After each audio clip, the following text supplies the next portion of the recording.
இன்றைக்கி நம்ம இந்த வீடியோவில் ரொம்பவே ஈஸியான ஒரு பிளாக் ஃபாரஸ்ட் கேக் எப்படி பண்ணுறதுன்னு பார்க்க போகிறோம். இந்த கேக் பார்த்தீங்கன்னா நமக்கு கஸ்டமர் வந்து ஆர்டர் கொடுத்துருந்த கேக் தான். அதை நான் சைட் பை சைடு வந்து ஷூட் பண்ணிவிட்டு அதுக்கு உண்டான ரெசிபி வந்து நான் ஷேர் பண்ணியிருக்கேன். ஒருவேளை நீங்கள் வீட்டுக்கு பர்த்டேக்காக நீங்கள் பிளாக் ஃபாரஸ்ட் கேக் பண்ணணும் அப்படின்னா இதே ரெசிபியை எக்ஸாக்டாக ஃபாலோ பண்ணிக்கலாம். இல்லை நீங்களுமே ஒரு பேக்கிங் பிஸ்னஸ் பண்ண போகிறீங்க அப்படின்னா ஒரு பிளாக் ஃபாரஸ்ட் கேக் பண்ணணும், ஒரு 1/2 kg அளவுக்கு பண்ணி கொடுக்கணும் அப்படின்னு நினச்சிங்கன்னா நீங்களும் இதே மெஷர்மெண்ட்டை எக்ஸாக்டாக அப்படியே ஃபாலோ பண்ணிக்கோங்க. இந்த கேக் வந்து நமக்கு கஸ்டமர் கரெக்டாக 1/2 kg கேக் தான் கேட்டிருந்தாங்க. பட் இருந்தாலும் அவங்க குட்டீஸ் எல்லாம் இருக்கிறதால நான் வந்து 1/2 kg விட கொஞ்சம் அதிகமாகவே நான் பண்ணி கொடுத்துருந்தேன். ஆல்மோஸ்ட் ஒரு 650 கிராம் கிட்ட இந்த கேக்கினுடைய வெயிட் வந்து மொத்தமாக இருந்துச்சு.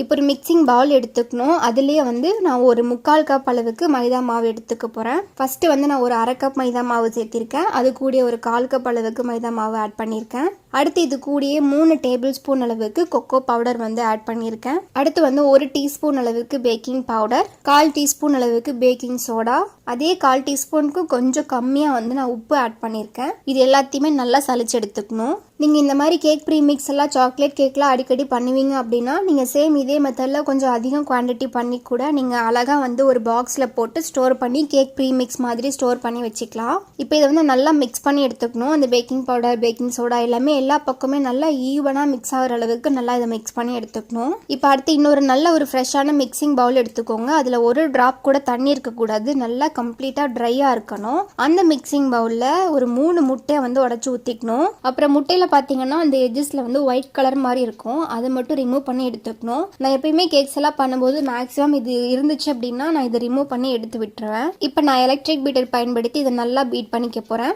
பாருங்க, நல்லா வந்து முட்டையை நல்லா நுரப்போங்கிற அளவுக்கு நல்லா பீட் பண்ணி எடுத்துக்கிட்டேன். அடுத்து சர்க்கரையை வந்து கொஞ்சம் கொஞ்சமாக ஆட் பண்ணிக்கணும். நான் கிட்டத்தட்ட ஒரு 3/4 கப் அளவுக்கு சர்க்கரையை ஒரு 3லேருந்து 4 பகுதியாக பிரிச்சுட்டு அதை கொஞ்சம் கொஞ்சமாக ஆட் பண்ணி நல்லா பீட் பண்ணிட்டு இருக்கேன். நான் வந்து சர்க்கரையை பவுடர் பண்ணலை, நான் டேரெக்டாகவே வந்து சர்க்கரையாகவே ஆட் பண்ணிக்க போகிறேன். நான் எலக்ட்ரிக் பீட்டர் பயன்படுத்துறதுனால அது சீக்கிரமாகவே வந்து கரைஞ்சிரும். நீங்கள் வந்து விஸ்கி யூஸ் பண்ண போகிறீங்க அப்படின்னா நீங்கள் என்ன பண்ணணும்னா நல்லா பவுடர் பண்ண சர்க்கரையாக எடுத்துக்கிட்டு அதை நீங்கள் நல்லா கொஞ்சம் கொஞ்சமாக ஆட் பண்ணி நல்லா பீட் பண்ணணும். பாருங்கள், நல்லா இந்த முட்டையை எவ்வளோ மேக்ஸிமம் பீட் பண்ண முடியுமோ அந்த அளவுக்கு நல்லா பீட் பண்ணி எடுத்துக்கணும். அடுத்து ஒரு நல்ல ஒரு ஃப்ளேவருக்காக நான் ஜஸ்ட் ஒரு 1/4 டீஸ்பூன் அளவுக்கு மில்க் எசன்ஸ் வந்து இது கூடயே ஆட் பண்ணியிருக்கேன். அடுத்து 2 டேபிள் ஸ்பூன் அளவுக்கு ரீஃபைண்ட் ஆயில் வந்து நான் ஆட் பண்ணியிருக்கேன். நீங்கள் 2 டேபிள் ஸ்பூன் பட்டராக பயன்படுத்துகிறதா இருந்தாலும் பண்ணிக்கலாம். அடுத்து பாருங்கள், முட்டையை நல்லா ஒயிட் கலரில் வர்ற வரைக்கும் நல்லா பீட் பண்ணி 1 ரிப்பன் கன்சிஸ்டன்சிக்கு நல்லா திக்காக பீட் பண்ணி எடுத்தாச்சு. இப்போ நம்ம ரெடி பண்ணி வச்சுருந்த கேக் ப்ரீமிக்ஸை கொஞ்சம் கொஞ்சமாக ஆட் பண்ணி நம்ம அழகாக இதை வந்து பேட்டர் ரெடி பண்ணி எடுக்க போகிறோம். இன்றைக்கி தான் நீங்கள் ஃபஸ்ட்டு ஒரு கேக்கே பேக் பண்ண போகிறீங்கனாலும் பரவாயில்ல, இந்த மெத்தட் நீங்கள் ஃபாலோ பண்ணிக்கோங்க. ஃபஸ்ட்டு கேக்கே உங்களுக்கு ரொம்ப பெஸ்ட்டு ரிசல்ட் வந்து கொடுக்கும். கொஞ்சமாக ப்ரீமிக்ஸ் ஆட் பண்ணின பிறகு இதுக்கு மேலேயே வந்து பால் ஆட் பண்ணணும்.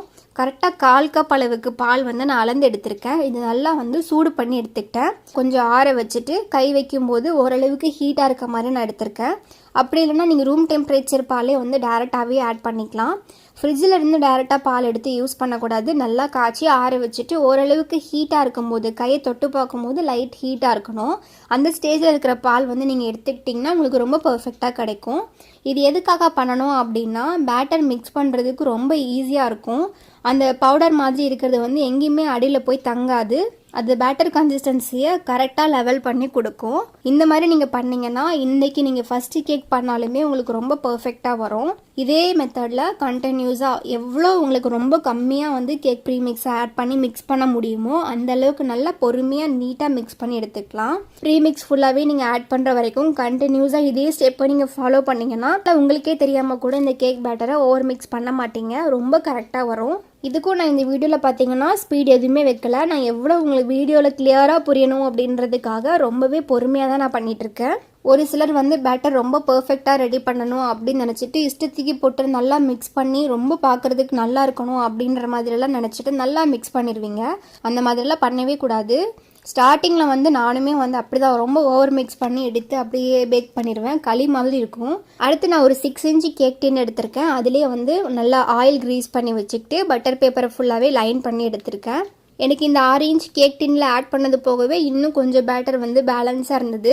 பேட்டர் நிறைய இருக்குது அப்படின்றதுக்காக 6 இன்ச் பேனில் வந்து நான் மொத்தமாக ஆட் பண்ணலை. முக்கால்வாசி கொஞ்சம் கேப் கொடுக்கணும். அப்போ தான் வந்து கேக் நல்லா ரைஸ் ஆகும்போது நல்லா ஃப்ரீயாக ரைஸ் ஆகும். இப்போ நல்லா கேக்கை வந்து நல்லா பேக் பண்ணிவிட்டு அது 3 லேயராக நல்லா கட் பண்ணிவிட்டு அதை நல்லா ஆற வச்சு எடுத்துக்கிட்டேன். அடுத்து ஒரு கேக் போர்டில் நான் கொஞ்சமாக க்ரீம் அப்ளை பண்ணியிருக்கேன். அதுக்கு மேலேயே ஃபஸ்ட்டு லேயர் கேக் வந்து ஆட் பண்ணிக்கணும். அடுத்து பிளாக் ஃபாரஸ்ட் கேக்குக்கு ரொம்பவே இம்பார்ட்டன்ட் செர்ரி சிரப், ரொம்பவே இம்பார்ட்டன்ட். கரோண்டா செர்ரி வந்து கொஞ்சம் எடுத்திருக்கேன். அதுலேயே வந்து தண்ணி ஊற்றிட்டு கொஞ்சமாக சுகர் போட்டு அதை நல்லா குக் பண்ணி சிரப் மாதிரி பண்ணி எடுத்துக்கிட்டேன். இதை நான் முன்னத்த நாளே ரெடி பண்ணி ஃப்ரிட்ஜில் ஸ்டோர் பண்ணி வச்சுக்கிட்டேன். இது கிட்டத்தட்ட ஒரு 1/4 கப் வரைக்கும் இருக்கும். அடுத்து நான் விப்பிங் க்ரீமில் வந்து கொஞ்சமாக சாக்லேட் துருவி வச்சுருந்ததை வந்து இது கூட மிக்ஸ் பண்ணி ஒரு சாக்லேட் விப்பிங் க்ரீம் மாதிரி ரெடி பண்ணியிருக்கேன். அந்த க்ரீமை வந்து நான் லேயரில் மட்டும் அப்ளை பண்ணிக்க போகிறேன். விப்பிங் க்ரீமில் சாக்லேட் வந்து கண்டிப்பாக ஆட் பண்ணணும் அப்படின்னு கிடையாது. பட் நம்ம நல்ல ஒரு சூப்பர் ஃபில்லிங்காகவும் சாப்பிட்றதுக்கு இன்னும் நல்லா டேஸ்ட்டாக இருக்கணும் அப்படின்றதுக்காகவும் நம்ம கொஞ்சமாக சாக்லேட் கூட இதில் நம்ம ஆட் பண்ணோன்னா சாப்பிட்றதுக்கு இன்னும் நல்லாயிருக்கும். அதுக்கு மேலேயே பார்த்தீங்கன்னா நான் சாக்லேட்ஸ் வந்து டார்க் காம்பவுண்ட் சாக்லேட்டை நல்லா துருவி வச்சுருக்கேன். அதை வந்து நல்லா மேலே ஒரு லேயர் மாதிரி நான் கொடுத்துட்ருக்கேன். இப்போ இந்த ஃபில்லிங்கெல்லாம் சாப்பிட்றதுக்கு இன்னுமே ரொம்பவே நல்லாயிருக்கும். அப்புறம் நம்ம ரெடி பண்ணி வச்சுருந்த செர்ரிஸையுமே இது கூடயே ஆட் பண்ணிவிட்டு நம்ம ஃபில் பண்ணிக்கலாம். நான் ஃபஸ்ட்டு லேயர்லேயே கொஞ்சம் நிறைய செர்ரிஸை ஃபில்லிங் மாதிரி கொடுத்துட்ருக்கேன். இதே ப்ரொசீஜரை நான் செகண்ட் லேயருக்கும் நான் ஃபாலோ பண்ணிக்க போகிறேன்.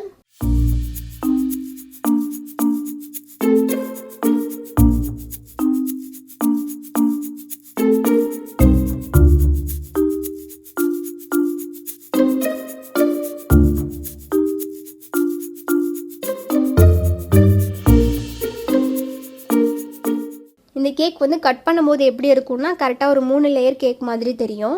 நான் மேலேயுமே வந்து சேம் க்ரீம் யூஸ் பண்ணி ஒரு கோட்டிங் மாதிரி கொடுத்துட்டேன், க்ரம் கோட் மாதிரி கொடுத்துட்டேன். அப்போ வந்து அந்த கேக்கில் உள்ள க்ரம் எதுவுமே வந்து நம்ம மேலே அப்ளை பண்ணுற அந்த லேயர் வரைக்கும் வராது. அடுத்து நம்ம நான் டெய்ரி விப்டு க்ரீம் யூஸ் பண்ணி ஃபுல்லாகவே கேக்கை க்ரம் கோட் பண்ணிவிட்டு டிசைன் பண்ணி முடிச்சுக்கலாம். என்னோட கேக் க்ரம் கோட் ஸ்டைல் எப்படி இருக்கும்னு பார்த்தீங்கன்னா நான் மேலே இருந்து தான் ஸ்டார்ட் பண்ணுவேன்.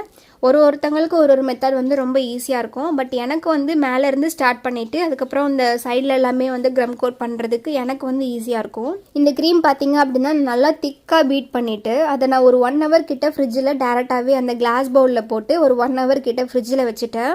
அது ரொம்பவே ஸ்டிஃப் பீக்கில் ரெடி ஆயிடுச்சு.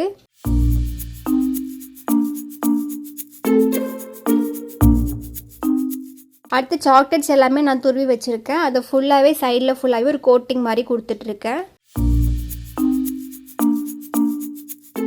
அடுத்து பார்த்தீங்கன்னா நாசில் யூஸ் பண்ணி ஃபைனலாக ஒரு சின்ன சின்ன டிசைன் மாதிரி பண்ணிவிட்டு மேலே வந்து நான் செர்ரிஸ் வச்சு கேக்கை முடிச்சுக்க போகிறேன். இந்த நாசில் பார்த்தீங்கன்னா இந்த ஜாம் பிஸ்கெட்லாம் சொல்லுவாங்க இல்லைங்களா, சென்டரில் ரெட் கலரில் ஃபில்லிங் இருக்கும், ப்ளஸ் வந்து ஒரு நல்ல ஒரு ஃப்ளார் ஷேப்பில் ஒரு பிஸ்கெட்ஸ் இருக்கும் இல்லைங்களா, அந்த பிஸ்கெட் பண்ணுறதுக்கு உண்டான நாசில் இது வந்து எனக்கு ஒரு ஷாப்பில் வந்து கிடச்சிருந்தது. அது நான் இப்போ எங்கே வாங்கினேன்னு கூட எனக்கு எக்ஸாக்டாக ஞாபகம் இல்லை, இதோட நம்பருமே எனக்கு தெரியல. அந்த நாசில் யூஸ் பண்ணி தான் வந்து நான் டிசைன் பண்ணிகிட்ருக்கேன்.